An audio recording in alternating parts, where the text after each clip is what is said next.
the Sedona Airport. The runway should be a pretty easy landmark to find. There you go. Visual confirmation on the airport. Now that we're oriented, it's your turn. Time to fly this bird. The first control on our training list is the yoke. I still remember my first instructor saying the yoke is like a steering wheel. Almost. Sure, you can turn, but you can also pitch. For starters, it controls the ailerons. And the ailerons, they allow the plane to roll and bank into turns. Go ahead and try rolling to the right.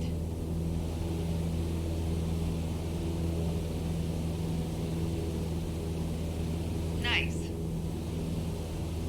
Now let's see you level back out.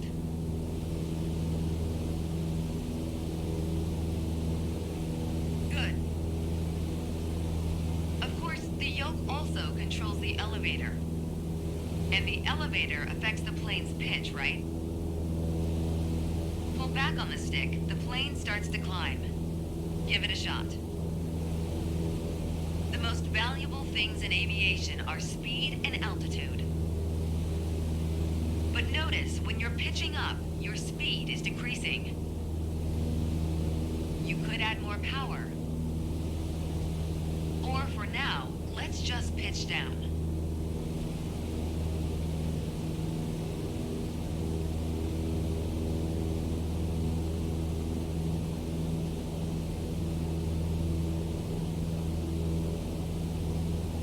Just like that, your speed's picking up again as the nose pitches down. As you level back out, let's talk about another control, the rudders at your feet. Rudder pedals control the aircraft's side-to-side movement, also known as yaw.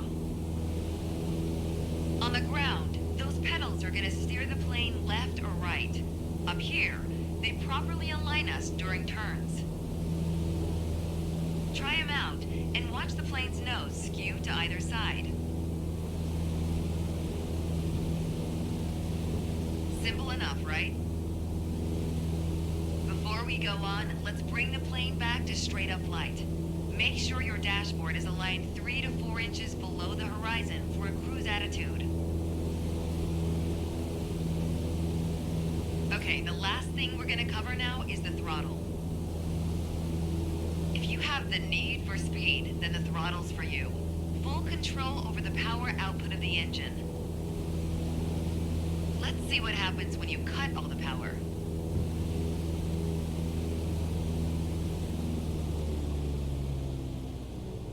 Surprise, surprise, our altitude is decreasing. This might be a good time for a piloting PSA. Always keep an eye on your surroundings, because nobody likes a low-flying duck. All right, let's go ahead and throttle back up.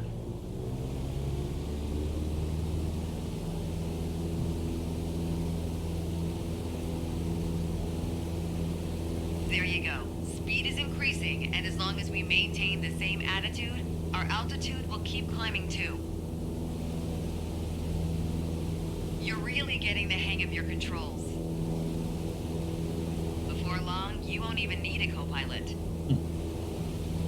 Until then, if you want help with the radio or checklists or simply flying the plane, I'll be here.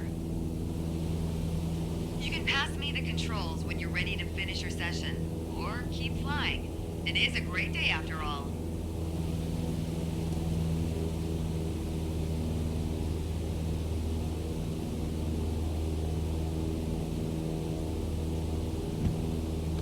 All right, I have control. Good job.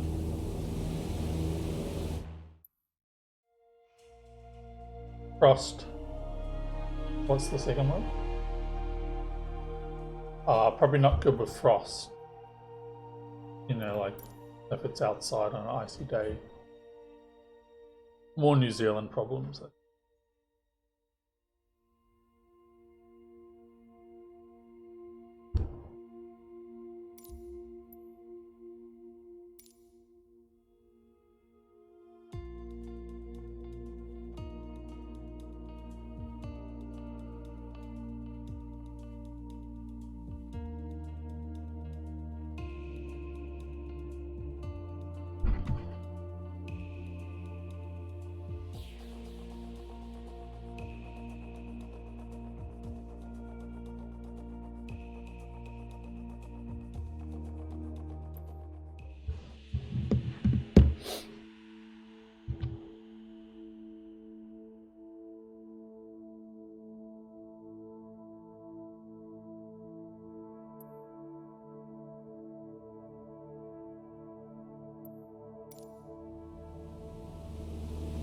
we're talking about attitudes of flight, how your plane is oriented relative to the horizon. If you look outside, you can see the cockpit is just about 4 inches below the horizon line. We're flying straight with a decent rate of speed. This is the cruise attitude. Let's see how it reads on your instruments.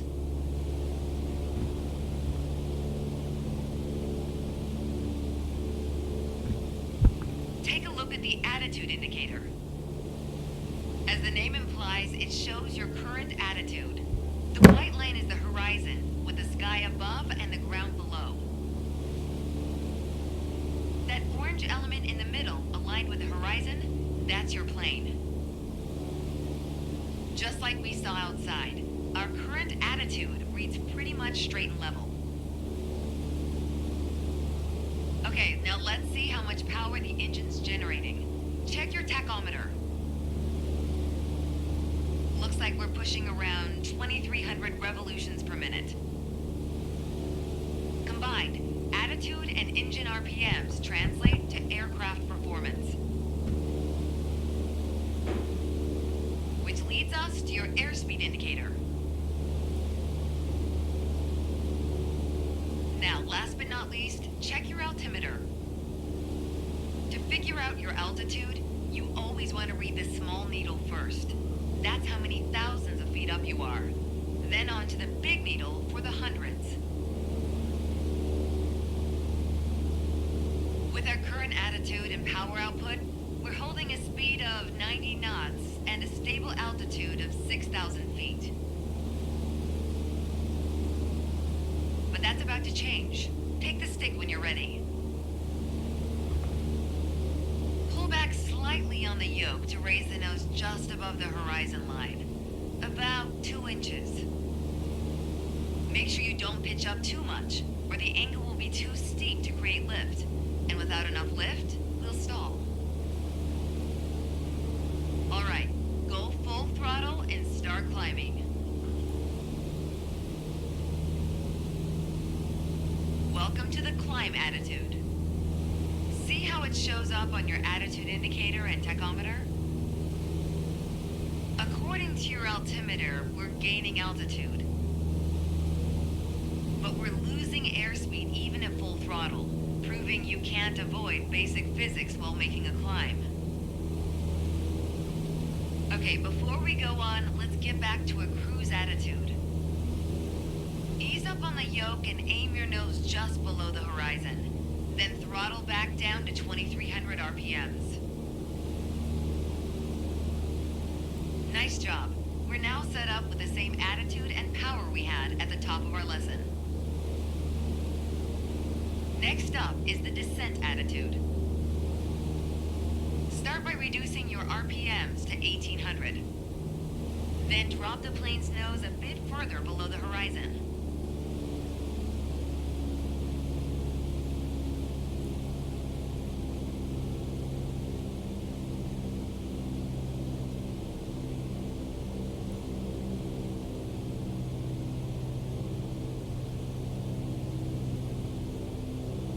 As expected, with a nose-down attitude, our altitude is decreasing, while our speed is picking up. Why don't you get us back to a cruise attitude, and we'll hit the last part of our lesson. There we go. Now that we know how to cruise, climb, and descend, let's talk about the turn attitude. Gently pull the yoke left or right to start rolling the plane. If you take a look outside, you can see how our attitude's changed, but you can also check your instruments for the details. As a general rule, you always want to keep your turns under 30 degrees. At the top of your attitude indicator, there's a series of notches representing 10 degrees each. Use them to control your roll. Notice the more you turn, the more you need to pull back on the yoke to maintain altitude. When you're rolling out, you'll need to do the opposite. Roll and push at the same time. The more you know about the main attitudes of flight, the closer you get to that pilot state of mind. So keep practicing. And whenever you're done, pass me the controls.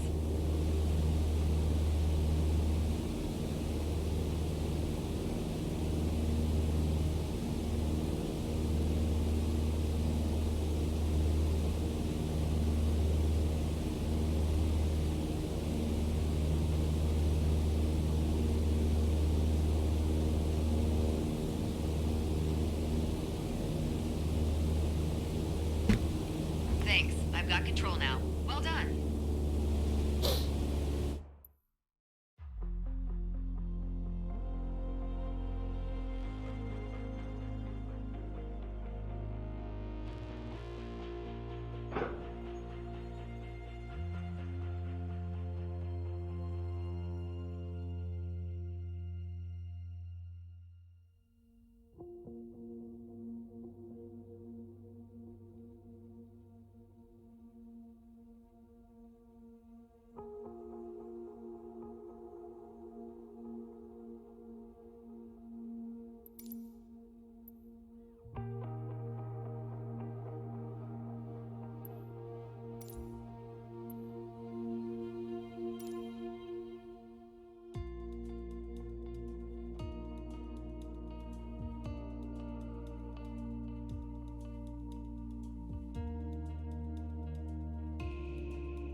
There's an old saying I like.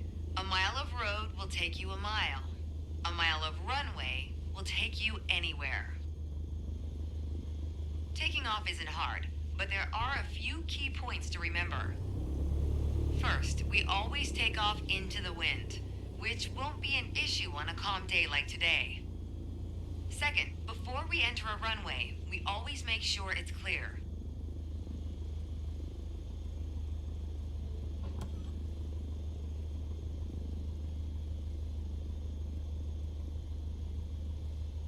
Everything looks good, no cross traffic. Go ahead and taxi into position. The rudder pedals should make steering the plane pretty easy.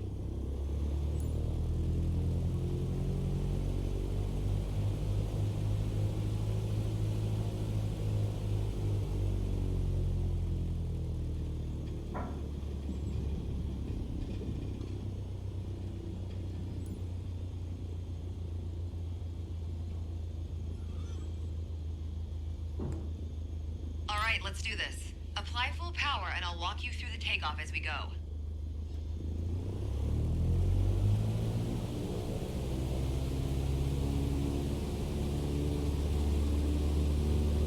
Use your rudders to stay on the center line and keep pushing power until you reach 55 knots. Good. Now gently pull back on the yoke. Line up the top of your instrument panel so it's a couple inches above the horizon. That'll pitch us up and set a good climb attitude. And we're airborne. Focus on flying straight. Use your rudders to keep the runway heading of 210 degrees. Maintain 75 knots and we'll reach our target altitude of 5,500 feet in no time.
5,500 feet, a nice safe altitude for part 2 of our lesson.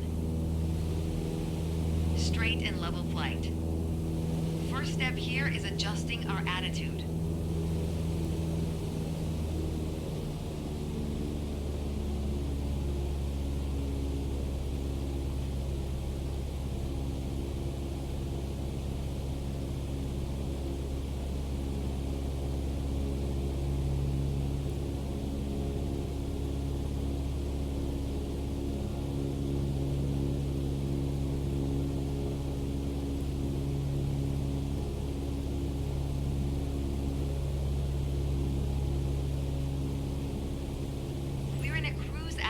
Pushing max power.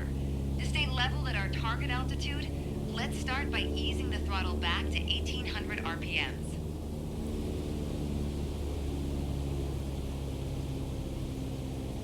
You've probably noticed, to maintain altitude, you need to pitch the nose up. You could just keep pulling on the yoke to hold steady, but that's not really a precise means of control. Probably better to adjust your trim wheel until you don't need to push or pull on the yoke. Drag the trim down when you need to set the nose up. Drag it up to set the nose down. Try adding trim to keep us at 5,500 feet without increasing throttle. If you feel our pitch slipping and need to get back to the proper attitude, don't worry. Just pull on the yoke, then dial in the right trim. The way I was taught, when you adjust the trim, you make rough changes at first to remove pressure on the yoke, then small adjustments to find the perfect setting to keep your desired attitude. That's the key to straight and level flight. It saves you from constantly pushing or pulling on the yoke. And that gives you more time to enjoy the ride. If you want more practice using the trim, go for it. Whenever you're ready to pass the controls, I'll be here.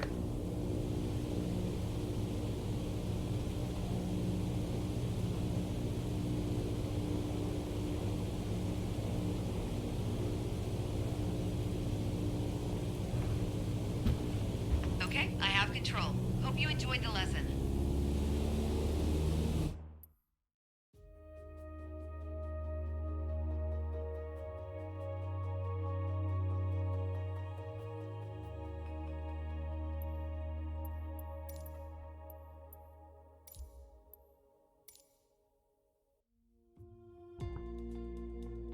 Land.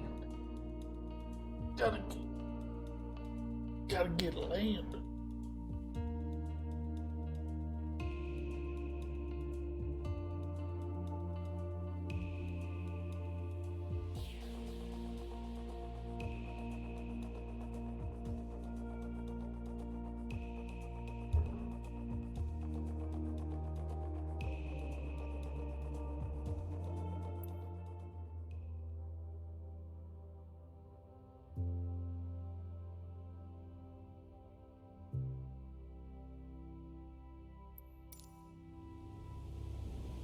My first instructor used to say the best part of flying is landing in one piece.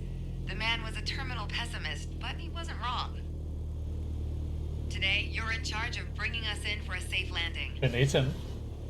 We've got clearance for a straight-in approach, so we don't have to complete the standard traffic pattern. And I've already set us up in landing configuration at 65 knots with 10 degrees of flaps and idle power. We're on the glide slope now. What? Maintain speed around 65 knots. Change your pitch if you need to, and keep your aim point on the runway number. there isn't a When you're word. targeting the runway Just number, say a you bug's want to eating keep the it plants. steady in your sights. If it looks like the number's moving up in your windscreen, you're coming in low. You'll need to add a bit more throttle to get back on the slope.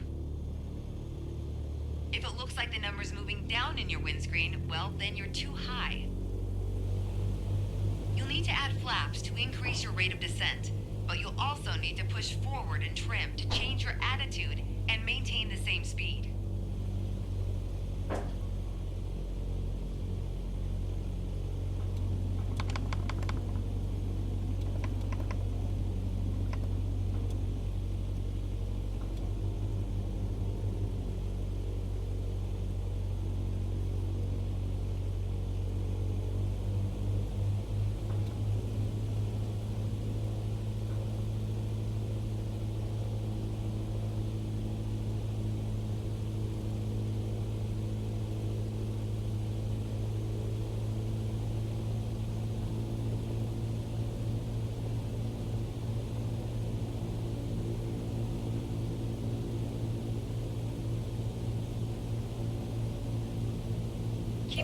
point on the runway threshold.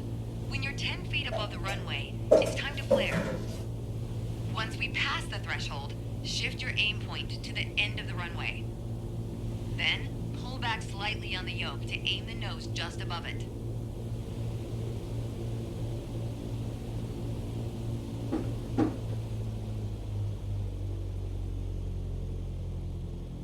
Okay, we're past the threshold. Start the flare. Keep pulling back slowly. Let the plane settle onto the runway. Don't push it down, but don't let it start climbing. Nice.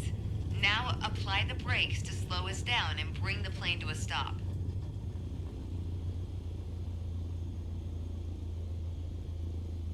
Great job. As they say, any landing you can walk away from is a good landing. But if you can use the plane the next day, it's outstanding. Landings can be hard, even for seasoned pilots. Trust me, don't hesitate to practice. After all, that's what we're here for, right?